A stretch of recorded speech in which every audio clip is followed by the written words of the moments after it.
Ladies and gentlemen, welcome back to Maximum Sports Network. And in today's episode, we will be discussing all things Chad Morris. Will his return to Clemson bring back success to the offense? Stay tuned to hear our thoughts on the hire.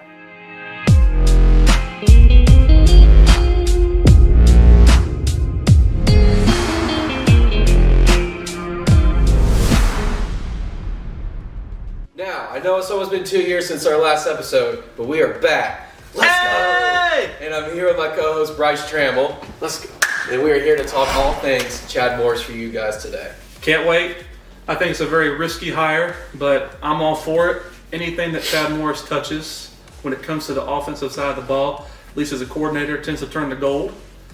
He's very high octane with what he calls, takes no prisoners on the defense. It is going to be an absolute ride, and I can't wait. Yeah, I think before we really dissect was he a good hire, I think we should also consider who he was as a coordinator and who he was as a head coach at different schools. And also, if you don't know, Chad Morris is a returning coordinator to our program, so we need to talk about his first tenure with Clemson versus his upcoming tenure with Clemson. Yep, and based on all the players that played for him from 2011 to 2014 at Clemson, they said it was an absolute blast to be coached by him. He was very much a player's coach, relationship-based coach, and even some recruits that I've seen online. I think a running back, I think his last name was Beard, saying that Chad Morris was the reason that Clemson's even back in the mix of possibly landing him. And I like the discussion there because I want to talk about who he is as a person first, much less as a coach. You know, I think about Garrett Riley and who he was at the program. Yeah. The beginning of his tenure with Clemson, obviously people were really excited. He came from one of the highest scoring offenses at TCU, a national championship contending team. So people were really excited, and there was a lot of high ceiling for Coach Riley. But towards the end of his time with Clemson, it looked like kind of a stalemate. Did you get that vibe? For me, there were some points throughout the games where it kind of looked like sometimes people didn't really want to be there, which I know probably isn't the case, but it's how us fans viewed some of the games. And no disrespect to Garrett Riley at all, because the Garrett Riley offense was pretty bizarre in the fact that he would average 400, close to 500 points, not points, but yards a game, but couldn't really score. Like, it was bizarre. I think this last year was, 21.7 points a game?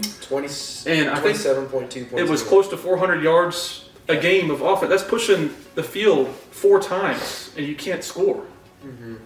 Yeah, I mean, I don't discredit Coach Riley at all, but I do agree with the fans at some points, not to the point of booing. I do think that's a little disrespectful. Mm-hmm. We obviously experienced the booing, but it's kind of common to, or kind of felt like secondhand nature for the fans to do it when it was yet another 3rd and long and a check down screen situation. Yeah. And Coach Riley had a very explosive offense at TCU. Where was the disconnect coming over? Even 2024, it was explosive for Clemson. That was his best year. I mean, Cade Klubnik threw for 3,600 yards, 36 touchdowns, and 6 interceptions. That rivals a Deshaun Watson season and a Trevor Lawrence season. Like, it was working the year before. Well, here's why I really think the difference between what Garrett Riley has done and kind of how he ended his time at Clemson versus what Chad Morris is going to be bringing into it. Yeah. And I think that's personable relationship with his players.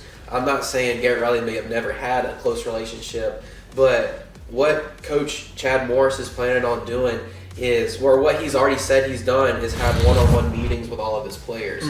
And I think that's really huge, and he's getting an insight as to what they want, what they expect out of themselves, what they expect out of the team. And a lot of times they say they want to be coached, and Coach Chad Morris is planning on doing exactly that, is coaching them to what Clemson is best as the standard. Yeah, well, like you were just saying, there's even a video on Clemson where he's saying, we have to coach you hard. If you let us coach you hard, Saturdays are going to be easy. Right. And if he can even come close to that, and we get some better defensive play, this team's going to be rocking and rolling. Yeah, definitely. Coach Morris, he's wants to get to know you kind of guy, and that makes players also want to play for you. Yeah. I think about good coaching and what a good coach should be, in my opinion, is what I want to play for them. Like, I think about Coach Swinney. I would absolutely love to play with him because he demands excellence out of his players every day, and it's shown with the success that he's had. And Chad Morris, he wants to do the same exact thing. He's learned a lot from Coach Swinney, but he's also learned a lot from the other programs he's been to. He's been at Tulsa before he was at Clemson, and then after Clemson at SMU and Arkansas and Texas State. And last season, he took some time off to travel, go to other programs around the country, time in the East Coast, time in the West Coast, and the Utahs and the Wyomings. And he's learned from everywhere. And the biggest piece, or the biggest factor that he's decided that'll bring success to this team is having guys want to play for you. Because in NIL day, any guy can play for any coach, but not any guy would want to play for any coach. Yep. And one of the biggest things that he has said is accountability.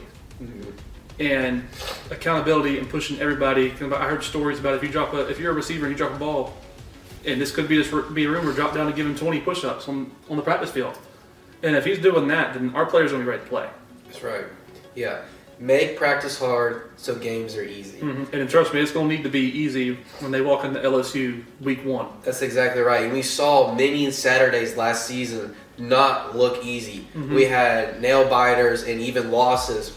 Many games that could have been decided by one touchdown or a single point, like Georgia Tech. Those games didn't look easy whatsoever. And like people were saying, Clemson didn't have bad players. I mean, they had more draft picks than wins last year, and that's almost unheard of. Yes. Going into that. So, Brice, what would you grade the hire, Chad Morris? At the start or currently now? Let's go with the start. Okay. I'll give it a C for the sheer fact that he wasn't. He had been a while of not being in the game of coaching, and the more that I heard him speak on football and him in general just speaking on the game, he knows so much. Yes. And he knows so much about the game of football, developing quarterbacks, running an offense. And what really sold me was actually a guy on Twitter. He shared a clip of Chad Morris saying he was going to be a two-back run-oriented play-action shot football team. And he just said with so much confidence. And the guy commented says, "I'm down, let's ride." Let's do it. Yeah. And at that point, I was like, because the more you think about it, he has a relationship with Dabo, which is really important. Yes. And so now it's like an A in my mind. Because, like we said before, he knows how to develop players.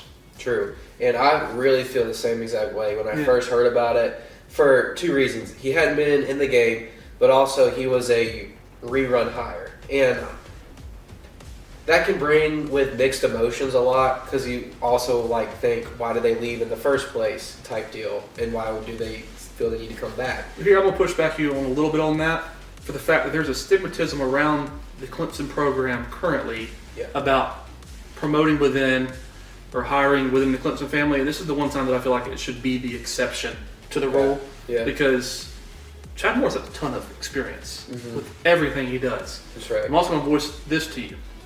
There were two guys that I know were the number two guys, and it was Todd Monken and Chad Morris. Okay, yeah. At the start, who would you have taken? Todd Monken, the Ravens offensive coordinator. And you look at what he's done with that program, with their high-scoring offense, Lamar Jackson, Derrick Henry, guys like that. Yeah, but here's the thing on why I have since changed my opinion on that is because I think they would have had a lot of terminology change under Todd Monken. So it would have been a start-over period where Chad Morris would come in, reinstall all the stuff that he had because he built the national championship style offenses for Clemson. They were spent modeling his style of play. And it's going to be good. I don't think it's going to be a bad hire. At least I hope not. Yeah. Well, you really changed my opinion on the Todd Monken decision. Yeah. Because now that I think about it, you're bringing an NFL coach into a college atmosphere. There is definitely a gap, especially in terminology and schemes and play calling style that may not be suitable for 18-year-olds coming out of high school. Well, even Dabo said that bringing back Chad Morris is like he was speaking English again. Yeah. Instead of a different language. Because Garrett Riley brought in a different system. And that system just didn't work out. Yeah. And this is going to lead to, I believe, success quickly. If you were anything like how I was and skeptical at the start, I just encourage you to do what I did and what you did, and listen to Chad Morris speak. Listen to the Two Right Turns podcast where he discussed his just love for Clemson and just his vision that he sees for his offense, and what that Twitter episode or that Twitter clip that you talked about, and just what kind of offense he wants to have. I was enamored to start, and I was like, Chad Morris, I'm all in, so I'll give it an A. Let's ride. Let's go.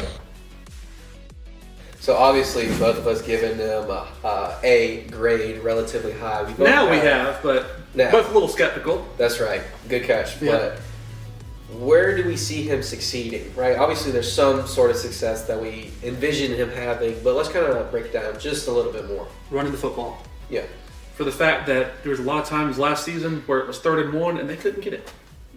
3rd and 1 and they could not get it. And he wants, like he said, he wants to bring toughness. And it's going to aggravate a couple people at the start with him being very stubborn on the football, but it will make sense once it starts to work. Yes. Because those deep shots will open up. And I promise you, Chad Morris is not going to be passive. Deep shots. Let's talk about that. Yeah. That was his biggest, flag. I won't say red flag or green flag, but biggest flag from his press conference into how he envisions his own offense running. 3 deep shots a quarter. Yeah. Which is a lot. Most people don't do 3 a half, much less a quarter. I'm excited. I love when the ball's flying down the air. And like I've been telling people, I just want Clemson offense to be fun to watch again. Right. And Garrett Riley was very much an older school, like short yardage, push down the field, take the will out of your opponent. And when it worked, because those defenses got tired. Yeah. But sometimes you have to smack those other defenses in the mouth with points. That's right. Going up and down the field. Because if they feel like they can't stop you, then they can't stop you. You don't have back-to-back seasons of 500-plus yards per game, 2012 and 2013, without those deep shots in a quarter. Yeah. That is by far the most shocking stat, is that team didn't win a national championship averaging that much points. I know. Yeah. What's exciting, though, is Chad Morris has brought his delivery and what to expect, and for the fans, and he loves talking to his fans in his press conference, and I love that he said he's going to build a quality that you can cheer for, because like we mentioned earlier, there was fans booing during home games last season. Do I agree with it? No. But do I understand where it's coming from? Yes. A place of frustration, a place of entitlement from national championships and ACC championships and so much success. Chad Morris understands that. He's been away from Clemson, but he's still been in Clemson. There's also a parallel. It's Chad Morris's first season, which they were booed last year when Troy came to town. Yes. And they were booed Chad Morris's first season when Troy came to town. Yeah. So it's almost like history is repeating itself, and I really hope it does, because that means Clemson's going to be getting like 500 yards a game and a whole bunch of points. Speaking of points, how many is he going to average a game? Great question, and the one that's sitting on every Clemson fan's brain. Yep. We previously averaged 392 yards in the 2025 season. Chad Morris, in his 4 years, he didn't average less than 450. 475, that kind of range in there. It will be a disappointment if it's under 400 yards in his first year. That's right, which is, you may not think it's a lot of difference in 50 yards, but that could be the yard needed to drive into the end zone, to get that next first down. So every yard matters. And I think Chad Morris will average 480 yards per game. I don't think he'll cross the 500. I would say 450 just because it's going to be his first year back, but I have no qualms with the personnel they have there. Right. Especially with receiver, which we'll talk about that in our next video, because we have a whole video planned for Vizina and how he's going to do and relieve all the personnel stuff in that video. Yes, but that's our if we're going to move the points now, I think he's going to average 38.7. Okay. I'll say 36.5, just because the recent issues with that extra yard. Yeah. It depends on if he has a red zone playbook. And last year it was a little bit frustrating watching Garrett Riley, because they get to the red zone, I felt like it was 3 runs up the middle. Yes. And if he didn't get it, then he kicked. So what's the point of getting down the field without getting it? And I want to get a little bit into the spring game, because I actually went and watched it live.